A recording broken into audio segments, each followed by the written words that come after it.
But let's start with some basic definitions so we're all speaking the same language here. So there's different types of chat platforms.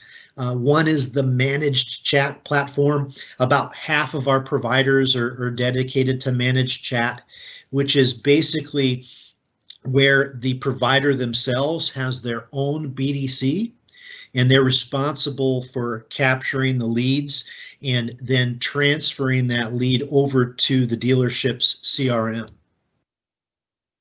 We have the do-it-yourself softwares.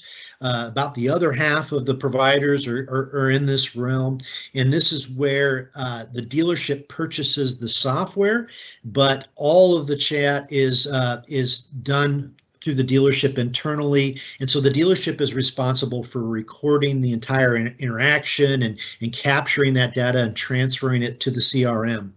So this is a platform like Podium, which is a very popular dealership tool.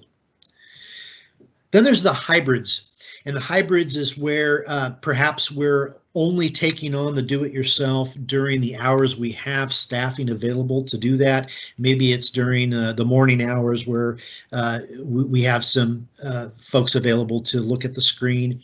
There's a mixture of artificial intelligence in here where the chats might be partially answered by a bot, kind of filtering off some of the volume that our BDCs are taking.